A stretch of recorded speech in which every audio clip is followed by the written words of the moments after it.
성경적 관점에서 본 결혼과 부부관계라는 제목으로 하나님의 말씀을 증강했습니다. 저희 선한목자교회는 교인들의 구성원이 많지 않습니다. 그러하기에 교회 안에서 일어나는 일이라든가 성도님에게서 일어나는 일이 전체 교회에 영향을 주고 또 관심을 불러일으킬 수 있습니다. 교회가 크면 어떤 성도에게 무슨 일이 있더라도 모를 수 있거나 크게 관심이 가지 않을 수 있지만 우리 교회 같은 경우는 다 알게 됩니다. 다들 아시는 것처럼 이번 주 토요일에 신재원 청년, 신재원 군과 김우리 청년, 김우리 양이 결혼식을 하게 됩니다. 같은 교회에서 이렇게 두 청년이 결혼한다는 게 참으로 감사하고 기쁜 일입니다. 신재원, 김우리 청년이 결혼을 하니까 목사인 저도 오늘 이제 주일 말씀을 어떤 말씀을 전할까 생각하다가 결혼에 대한 설교를 하면 좋겠다라는 마음이 들었습니다. 제가 설교를 꽤 오랫동안 했지만 결혼에 대해서 또 결혼 생활에 대해서는 설교를 한 적이 없었더라고요. 오늘 말씀은 이 토요일에 결혼하는 신재원, 김우리 부부를 위한 말씀입니다. 하지만 우리 성도님들은 이미 결혼을 하셨고 또 앞으로 결혼을 해야 하는 청년들도 있기에 결혼이 무엇인지, 결혼하여 남녀가 서로 하나 되어 살아가는 결혼 생활은 어떠해야 하는지에 대한 하나님의 말씀을 듣는 게 중요합니다. 기독교인에게서 결혼이 무엇이고 어떻게 부부 생활을 해야 하는지 이게 중요한 이유가 두 가지가 있는데, 첫째는 우리 그리스도인들은 결혼과 이 결혼 생활에 대해서 믿지 않는 사람들이 생각하는 그런 관점으로 이해해서는 안 되기 때문입니다. 믿지 않는 사람들이 흔히 상식적으로 생각하는 결혼이 아니라 하나님의 말씀이 말하는 결혼에 대해서 우리가 이해와 관점을 가지고 있어야 합니다. 믿지 않는 사람들 중에 결혼하는 친구나 지인에게 이제 좋은 날도 다 끝났다 그러면서 결혼에 대해서 뭔가 안 좋은 것처럼 말하기도 합니다. 결혼에 대한 부정적인 표현을 하기도 하는데 이건 기독교적인 게 아닙니다. 둘째는 그리스도의 복음은 예수를 믿고 구원받아 천국에 가는 것을 말하지만 그 복음에 따라서 구체적인 삶을 사는 것도 믿음의 영역이기 때문입니다. 골로새서 말씀처럼 성도는 복음에 합당하게 살아야 합니다. 우리가 예수를 믿는다고 당장 천국 가는 건 아닙니다. 직장생활도 해야 되고 인간관계도 맺어야 하고 결혼도 하고 자식도 낳고 기르고 살다가 주님의 부르심을 받아 천국에 갑니다. 그때까지 이 땅에서 그리스도인으로서 어떻게 살아야 하는지 매우 중요하죠. 이 점에서 결혼은 인생의 대부분의 시간을 함께 보내는 반려자를 만나는 것이기에 결혼이 무엇인지, 왜 중요하고 어떻게 부부관계를 형성해야 하는지를 아는 것은 매우 유익하다라고 할 수가 있습니다. 결혼은 인류의 보편적 제도입니다. 모든 나라와 모든 민족의 남녀가 합법적으로 결혼하는 결혼 제도는 보편적으로 존재했습니다. 그래서 결혼은 마치 인류가 스스로 고안해낸 제도와 같이 여겼습니다. 하지만 하나님의 말씀은 결혼에 대한 보다 근원적 해석을 합니다. 결혼은 자연적으로 생겨난 인간의 제도가 아니라 하나님이 만드신 신적인 제도라는 것입니다. 창세기의 시작에서부터 하나님의 결혼 명령이 나옵니다. 창세기 1장에서 하나님이 남자와 여자를 창조하시고 그 남자와 여자로 하여금 생육하고 번성하라라는 명령을 내리셨습니다. 창세기 2장에서는 더욱 구체적으로 여호와 하나님이 아담이 혼자 사는 것이 좋지 않게 보여서 그를 위하여 돕는 배필을 지어주셨습니다. 돕는 배필인 최초의 신부를 최초의 신랑 아담에게 하나님이 직접 인도해 주시고 인류 최초의 가정을 만들어 주셨습니다. 마치 신부 아버지가 신부를 내리고 신랑에게 인도하는 것처럼 그렇게 하나님이 아담에게 하와를 인도해 주셨습니다. 그러면서 하시는 말씀이 남자가 부모를 떠나 그의 아내와 합하여 둘이 한 몸을 이룰지어다 하셨습니다. 하나님이 결혼이라는 제도를 통해서 남자와 여자를 결합하고 이를 통해 인류를 번성하게 하신 것입니다. 예수님은 가나 혼인잔치에 초대를 받으셨습니다.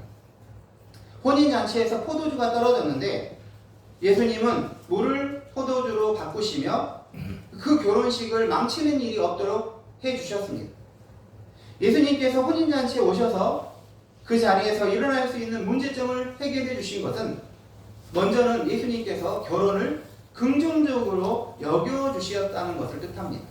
그리고 결혼의 모든 과정에서 일어나는 문제점도 주님이 직접 해결해 주실 수 있다는 내용을 담고 있는 것입니다. 디모데전서 4장에 따르면 거짓 교사들은 혼인을 금한다고 했습니다. 혼인이 나쁜 것처럼, 결혼이 나쁜 것처럼 하지 말아야 한다, 이렇게 가르치는 사람도 있었습니다. 하지만 히브리서 13장 4절 말씀에서는 모든 사람은 결혼을 귀히 여기라 라고 말하였습니다. 하나님이 뜻하시고 세우신 결혼을 함부로 여겨서는 안 된다라고 하신 것이죠. 사랑하는 성도님들, 결혼은 무엇입니까? 하나님이 세상을 창조하실 때부터 두신 이 창조 질서의 차원에 있는 것으로 하나님이 개인과 사이를 유지하기 위한 하나님의 선물이요 거룩한 제도입니다. 그러므로 성도는 결혼에 대해서 평가절하해서도 안 되고 함부로 여겨서는 안 됩니다. 본인이 결혼을 했든 안 했든 하나님이 결혼 제도를 세우시고 인류를 복되게 하셨기에 결혼은 복되고 아름답고 선한 것이다 라고 믿어야 합니다. 오늘 하나님의 말씀은 이 아내와 남편의 관계, 부부 관계가 어떤 형태로 되어야 하는지를 말합니다. 먼저 아내에게 주는 교훈입니다. 아내는 남편에게 복종하고 존경해야 한다라고 합니다. 같이 해보겠습니다. 복종하고 존경하자. 복종하고 존경하자. 22절에 아내들이여 자기 남편에게 복종하기를 주께 하듯 하라. 33절에 그러나 너희도 각각 자기 아내 사랑하기를 자신같이 하고 아내도 자기 남편을 존경하라. 아내가 남편에게 해야 할 의무는 복종과 존경입니다. 그런데 그 복종과 존경의 이유에 대해서 23절에서 이는 남편이 아내의 머리됨이니 라고 말합니다. 남편이 아내의 머리이기 때문에 아내는 남편을 복종해야 한다는 것이죠. 하지만 우리가 아내가 남편을 향하여 복종하고 존경해야 한다는 말을 들으면 이게 도대체 무슨 소리인가 할 수도 있습니다. 요즘 시대에 잘 어울리지 않는 그런 표현 같습니다. 여성 배우자가 남성 배우자의 말에 복종하고 존경하는 것은 이전 세대에나 아니면 아주 예전 세대에나 어울리는 그런 생각이고 표현이 아닌가라고 하는 것이죠. 실제로 그렇습니다. 이 말씀이 기록된 시기는 2000년 전입니다. 2000년 전에는 아내는 남편에게 꼼짝 못하고 아내는 특별한 권한이 없었습니다. 집안의 모든 권한이 남편에게 있었던 것이죠. 그래서 이 말씀의 교훈은 2000년 전이나 어울리는 말이 아닌가 할 수도 있습니다. 하지만 그러므로 이 교훈의 의미를 잘 이해할 필요가 있죠. 일단 남편이 아내에게 복종해야 한다는 말은 남편과 아내가 서로 복종하는 관계 안에서의 복종이라고 할 수 있습니다. 그래서 오늘 제가 성경 말씀을 21절부터 읽었어요. 21절을 22절과 함께 읽어야 되느냐 아니면 21절이 위에 붙느냐에 따라서 의미가 달라지는데 그리스도를 경외함으로 피차 복종하라. 이거를 남편과 아내의 그 복종, 이 사이에 같이 있는 것으로 우리가 봐야 한다라는 것이죠. 남편이든 아내든 서로 복종하고 존경해야 하는데 그럼에도 불구하고 이 가정의 질서 차원에서 아내는 남편에게 복종하는 태도를 우선 취해야 하는 것이죠. 아내가 남편에게 복종해야 하는 것은 아내가 남편보다 뭔가 부족해서는 아닙니다. 여자가 남자보다 열등해서 부족한 것은 복종하는 것은 아닙니다. 역할의 차이로서의 복종이죠. 예수님도 아버지 하나님께 복종했습니다. 예수님은 하나님과 아버지 하나님과 동등한 능력, 권능, 영광을 가지고 계셨지만 우리의 구원을 위해서 아버지 하나님께 복종하셨죠. 중보자로서 구속주로서 역할을 위해 아버지 하나님께 복종하신 것입니다. 그런데 이 아내의 남편에 대한 복종은 가정의 그 테두리 안에서의 복종이지 그것을 사회에 그대로 적용해서는 안 됩니다.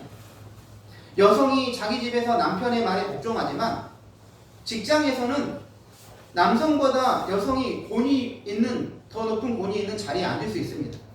남성이 자기 집에서는 권위를 가질 수 있지만 직장에서는 다른 여성이 자신을 지배하고 자기가 위 상사에게 복종해야 할 수가 있는 것이죠. 사회는 능력에 따라서 여성이든 남성이든 권위 있는 자리에 있을 수 있지만 가정에서는 다르다는 것이죠. 그러면 아내는 남편의 무엇에 대한 복종이겠습니까? 남편의 보살핌과 지도력을 인정하고 감사하게 받는 복종입니다. 어떤 가정이든 아내가 남편을 무시하고 폄하하는 가정은 집안의 질서가 잘 세워질 수가 없습니다. 물론 남편이 아내를 그렇게 거꾸로 대해도 마찬가지죠. 그러면 아내는 남편의 말에 어느 선까지 복종해야 할까요? 남편의 요구가 불법을 요구한다든가 불법을 같이 하자는다든가 주님의 뜻에 위배되는 것을 하라고 한다든가 말하자면 주님을 거역하라 이런 명령을 한다든가 이런 것이 아니라면 남편에게 복종을 해야 하는 것이죠. 그런데 이것은 큰 차원을 말합니다.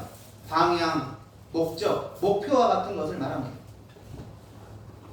남편과 아내가 부부가 같이 영화를 보러 갔는데 남편이 스릴러를 보자고 하면 그 말에 복종을 해야 하는 것은 아니다라는 것이죠.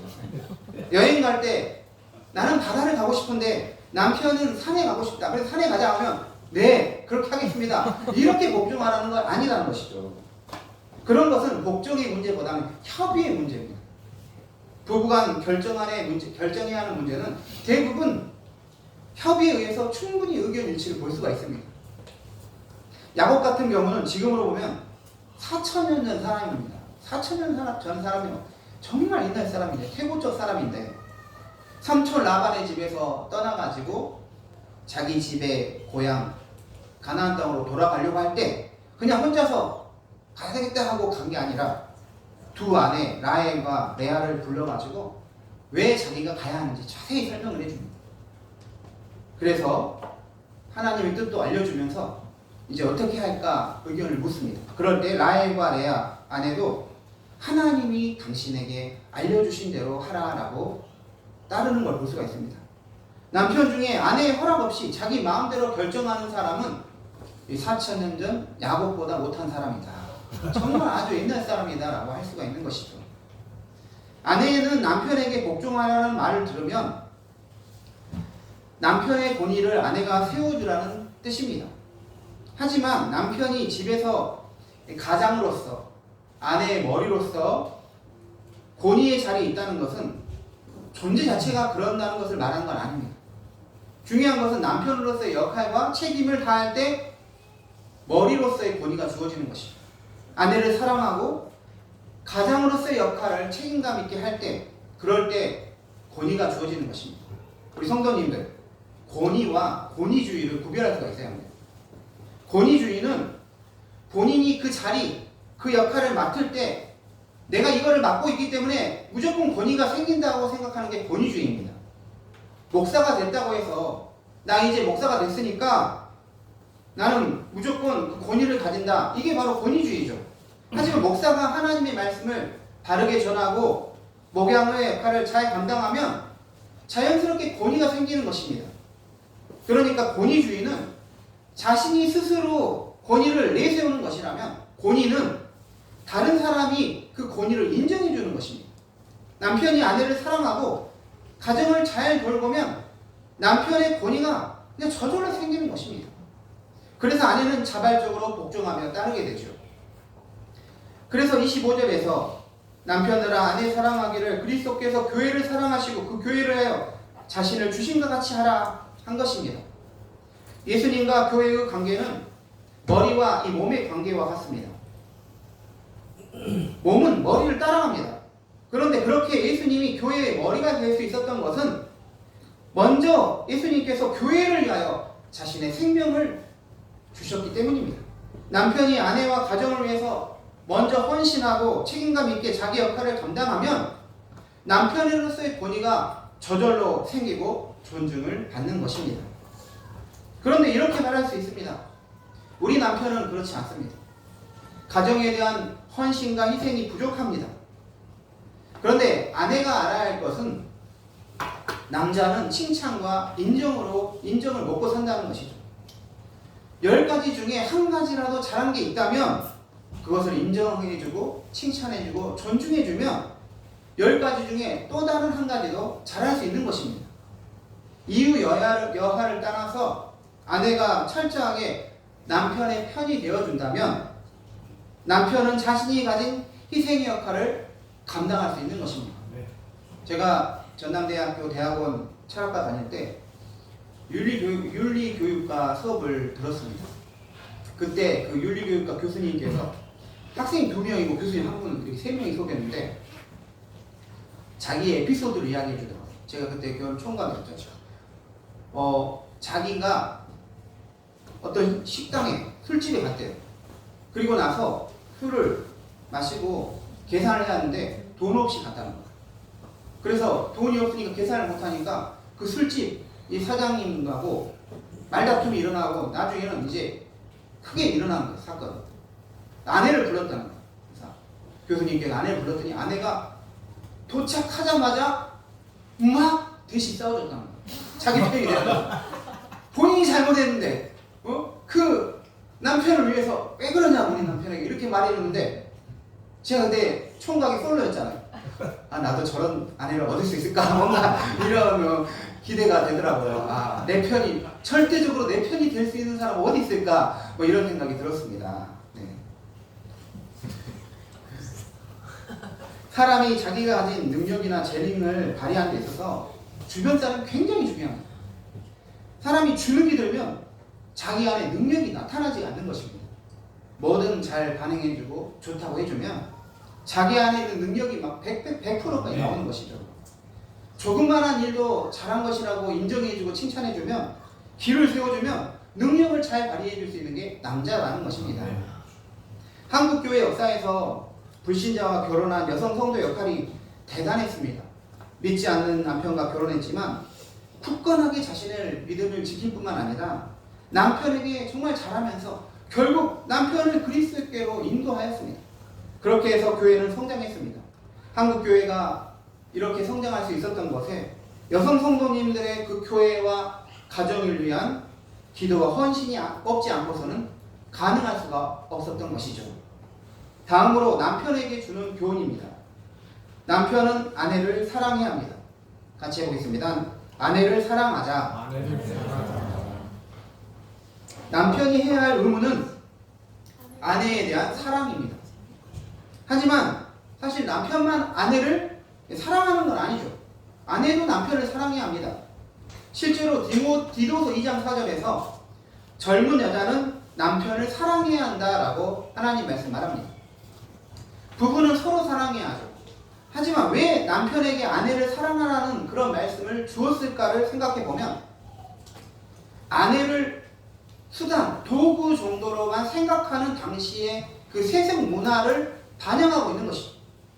여성이 남성처럼 교육을 받게 되는 것도 역사상 그렇게 오래되지 않았습니다. 여성은 모든 곳에서 소외되었습니다.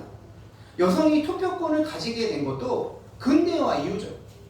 정치적 참여를 할 수도 없었습니다. 유럽에서는 지금까지도 여성이 결혼하면 남성 배우자의 성으로 갈아탑니다. 성으로 옮기는 것이죠. 이름은 가지고 가지만 성이 김씨면 박씨로 바뀌어버리는 것이죠. 그래서 한국에서는 결혼해도 여성도 자기 성을 가지고 가는데 유럽은 남성의 성을 따라가는 전통이 여전히 있습니다. 우리나라도 남성의 권리나 지위가 여성보다 위에 있다 하고 여성을 천시하는 남존여비 사상이 오랫동안 있었습니다. 하지만 성경은 더 오래전에 기록되었죠. 그럼에도 불구하고 성경에서는 여자도 하나님의 형상이라고 말합니다. 또한 갈라디아서 3장 28절에서는 남자나 여자나 그리스도 안에서 하나이다, 동등하다라고 말합니다. 우리 현대인이 봐도 성경에는 굉장히 수준 높은 그런 내용들이 담고 있는 것이죠. 남편이 아내를 사랑해야 하는 이유는 아내가 남편에게 복종하라는 명령을 이용해서 아내가 자기를 두려워하게 만들거나 아내를 고통스럽게 하지 않아야 했기 때문이죠. 실제로 어떤 아내는 남편을 굉장히 무서워하는 경우가 있습니다. 남편이 윽박을 지르거나 화를 내면 무서워서 막 벌벌 떠는 것입니다. 예전에는 막 아내를 때리기도 했습니다. 기독교에는 그러면 안 된다는 것이죠. 오히려 기독교에는 그런 잘못된 문화를 고쳐가야 합니다. 본인을 기독교인이라고 규정하면서 남편한테든 아내한테든 무시하고 함부로 대하는 분들이 간혹 있습니다. 그것은 믿음의 차원을 삶의 차원으로 확장하지 못하는 굉장히 잘못된 행동인 것이죠. 나의 배우자를 하나님이 주신 배우자로 여기고 정말 소중하게 여길 수 있어야 합니다. 또 과도한 망상에 빠진 사람도 있습니다. 자기는 더 미남 미녀를 더 능력 있는 배우자를 만날 수도 있었을 것이다. 이런 식의 어리석은 생각을 하는 사람도 있습니다. 제가 친구 결혼식에 갔던 적이 있었습니다. 친구가 결혼식하고 진짜 결혼식하고 내려오자마자 제가 축하한다라고 했더니 이 친구가 하는 말이 나 이 결혼 잘한 거냐 그러는 거예요. 정말 어처구니가 없었습니다. 결혼하고 내려오자마자 나 이 결혼 잘한 거냐면 저한테 어떡하냐는 거예요. 그렇게 확신이 없을까? 내가 결혼 잘했다 이런 말을 들어야지만 잘한 거냐? 본인이 그렇게 여겨야 되는 것이죠. 본인이 감사해야 되는 것입니다. 오늘 말씀에서 신앙인이라면 가장 중요하게 마음에 품어야 할 내용이 있습니다. 하나님이 남자와 여자가 서로 여자를 결합하고 하나가 되는 결혼 제도를 만드신 목적입니다. 이걸 알아야지만 우리가 가정에 대한 이해를 분명히 가질 수 있습니다. 우리가 알아야 할 것은 예수님께서는 천국에서는 결혼 제도가 없다고 하셨어요. 마태복음 22장 30절 부활 때에는 장가도 아니 가고 시집도 아니 가고 하늘에 있는 천사들과 같으니라 이렇게 말씀하셨어요. 그러니까 이 결혼 제도는 현세의 삶, 우리 이 땅에 살아가는 삶을 위해 하나님이 제정하신 것인데 그 목적은 오늘 말씀에 나와 있는 것이죠. 예수님과 성도의 관계, 교회와 예수님과의 관계를 가장 잘 보여주기 위한 목적으로 남자와 여자를 가정을 만들어 주신 것입니다. 하나님은 결혼이란 제도를 만들어 남편과 아내를 부부관계에 대해서 마치 예수님과 교회의 관계를 확인하는 것입니다. 그리스도가 교회의 머리 되신 것처럼 남편이 아내의 머리가 되고 그리스도가 교회를 사랑하여 자신을 주신 것 같이 남편도 아내를 그리스도처럼 사랑하라는 것입니다. 31절과 32절 말씀을 같이 읽겠습니다. 시작.